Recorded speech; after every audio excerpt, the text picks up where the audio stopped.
This is my 1991 Toyota Land Cruiser 80 Series. I've built it up from the stock four-wheel drive I got 4 years ago to what I think is the perfect tough touring vehicle that can be achieved on a relatively small budget. It's been to a lot of places and it's done a lot of work, but it's always gotten me home. And for that, I think you'll all agree that it's about time we give this 80 Series the spruce up it well and truly deserves. Yep, it's finally happening. Everything's coming off, we're respraying it, we're going to be building it back up into my dream 80 Series Land Cruiser. But not everything is going to plan. I just discovered something under the car. Holy sh**, how did that even happen? The whole thing's cracked. And I also want to mention, on camera, this car looks a lot better than what it does in person. Like, if you've ever seen it in person at one of the shows, you'll notice its imperfections, like it's, no rubber trimmings around any of the flares, dents, scratches. For its own sake, the car's sake, it deserves to have a new lease on life. And I've been neglecting it. Let's get in the shed and actually start pulling the bits off. Yeah, keep coming. Yep, that's good. Keep going, keep going. All right, touchdown. So with the roof rack and the rooftop tent off, it's definitely starting to look a bit different, but still got a long way to go. So we'll start ripping off all the bar work and start with the rear bar.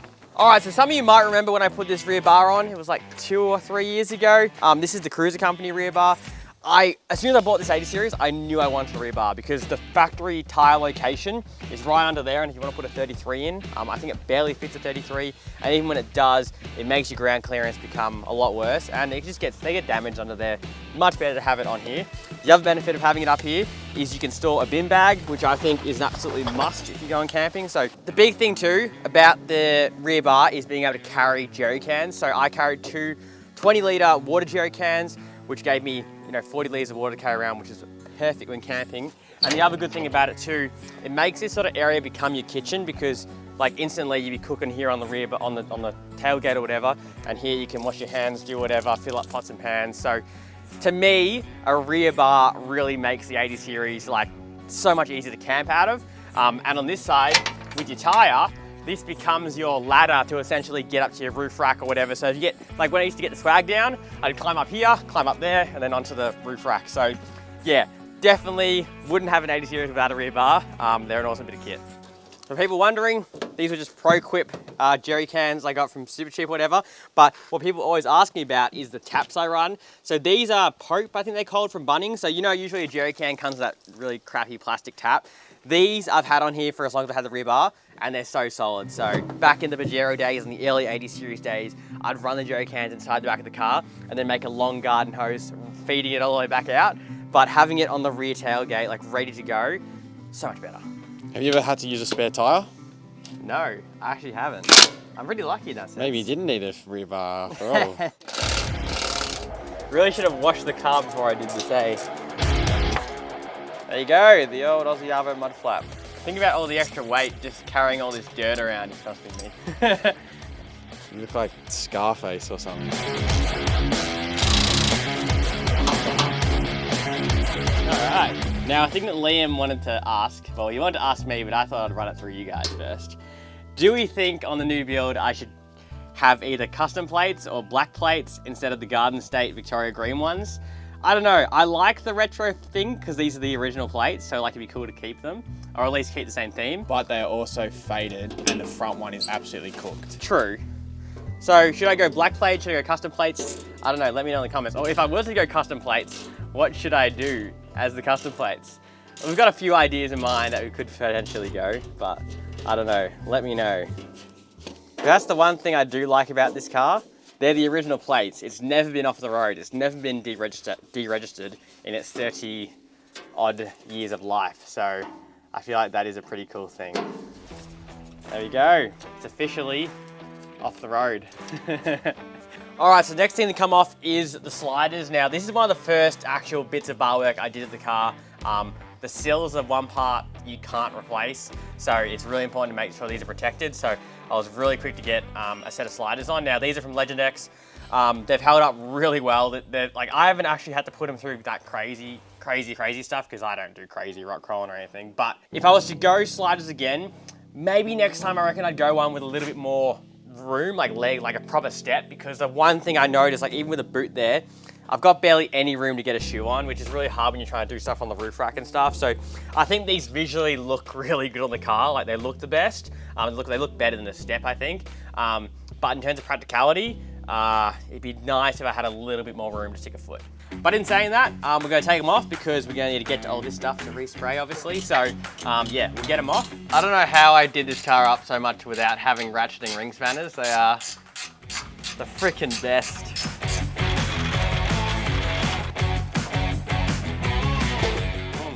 I just discovered something under the car while I was taking those sliders off, and I haven't shown Liam yet. Crawl up here, cross about here. Keep going up, keep going up, keep going up. What, the rear main? No, I think worse than the rear main. And have a look at this. Holy sh**. How does that even happen? That's probably massive wheel lifts and coming down with 3.5 ton on the front of the car. That's pretty bad. Yeah. Is it cracked anywhere else on the other side? Yeah, the other side is completely cracked as well. Really? Yep. That's called being over GVM. The whole thing is cracked. The whole mount's cracked. So the diff will be definitely coming out then, regardless of what Patrick was saying. It will. That's only of recent, because I remember we checked these bushes last time and there's no way we wouldn't have seen that. That could have been why my steering's in a bit Yeah, I'd say it wouldn't help. Well, that's pretty serious. Let's get a new diff. Oh, it's got the locker in and everything though. Oh, you can just pull the diff center out and just put it in another diff housing. Because that's like, yeah, I don't know what the best approach is for that. Well, I mean, at least we're tearing it down and we can attend some of this while we do it. But yeah, that's pretty wild, eh? Anyway, another one to the list.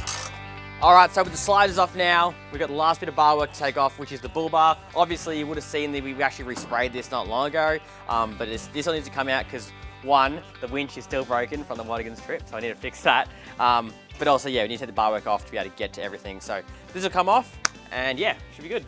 All right, so a few of you might also be wondering, like, what's this build going to turn out looking like? What's the whole idea? Because I haven't really spoken on that yet. When I first bought this car, I was just in a rush just to get mods on it and take it out bush and go camping in it. Like I didn't really care for imperfections or the flares were scuffed or the light bulbs are cracked and all that stuff. Like that didn't really bother me. I just wanted to get out and use the car. But since we've decided now, you know what, we're gonna tool it off, we're gonna respray it, we're gonna do it properly. Now is my opportunity to go and fix all these imperfections and sort of make this the Dream 80 series that I would always want to own. So yeah, we're slowly going through. I'm gonna replace all these parts, and since we're obviously going this deep, we're gonna put new stuff on. So in terms of what those new stuff are, we're not going to talk about yet. You'll see it when it goes on. But yeah, that's sort of the rough idea. Obviously, not rebuilding a motor or anything like that, but more of an exterior, sort of making it look really nice and fresh. Liam's also informed me that I look like a raccoon at the moment. A raccoon. Yeah, I probably do. I should clean my face. I'm terrible. Whenever I work on a car, I just get that dirty that quickly. Anyway, with the UHF off, bar comes off. Luckily with the bull bar, when we did respray this and put it back together, we did it properly. We used plugs and everything, so this will come off super easy. And yeah, it'll be no worries. Now on the bull bar, one of the mods I had up here that a lot of people ask about is like the King's light bar. I still run the King's light bar. This is the same King's light bar I had on the Pajero when I first aged from like 2018, 2019. And it still works perfectly. And another reason why a lot of people ask you, oh, why don't you run like spotlights or anything like that?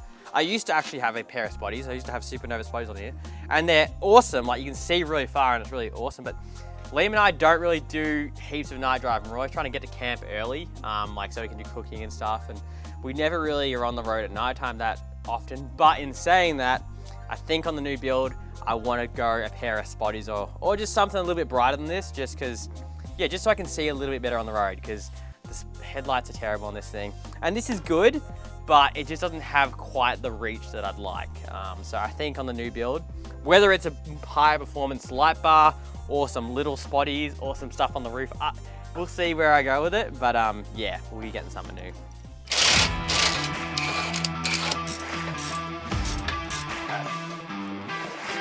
Easy.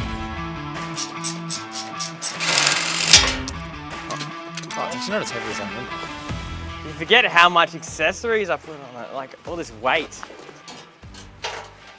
Well, there you have it. We should have measured the height before and I'm after. trying to think how high it was before. I feel like it wasn't that high. No, it was definitely not that high. All right, so the bull bar is off, and now I've got our pile of accessories now sitting here. It's pretty weird seeing them all on the ground, not in the car, but there you go. We've got a couple more exterior pieces to take off, and then we're getting real close to where we can clean it up and start doing the proper work on it.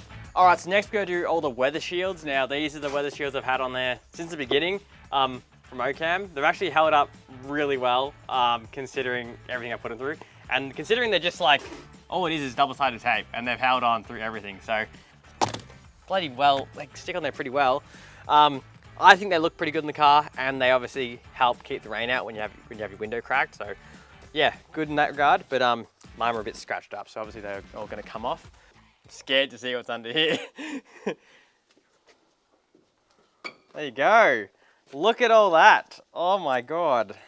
The main reason I put the bonnet protector on in the beginning was to hide this big like scuff that I don't even know, someone just like did that anyway. But the only other thing, because I lost a few of the mounts off it, it wasn't that secure, it's actually rubbed away some of my paint here as well. So it is something to keep an eye on them. Maintain the bonnet protector, don't just let it be flimsy around there for years on years, because then yeah, you'll wear your paint away. But apart from that, yeah, that's ready to get it washed up. All right, so that's the 80 series stripped down. To go any further, I really want to give it a good clean, because then yeah, everything else has got to come off, will be a little more delicate in doing so. And then obviously, yeah, hopefully we don't discover anything else too bad on it, but it's all been pretty good so far. Like it should all be, fingers crossed, fairly decent. Even some of the bigger stuff we found down there, you know, we'll tackle that, but I'm confident that Liam and I will put our brains together and hopefully figure out a solution. But yeah, but apart from that, it's all off. It's sitting a lot higher now with all that weight off it. But yeah, we'll give it all clean up, and then yeah, be good to get really stuck into this build. So thanks so much for watching, guys. I hope you enjoyed. If you've got any suggestions on what I should be doing with this build and what direction I should go in, definitely let me know in the comments. But yeah, apart from that, we'll catch you all in the next one.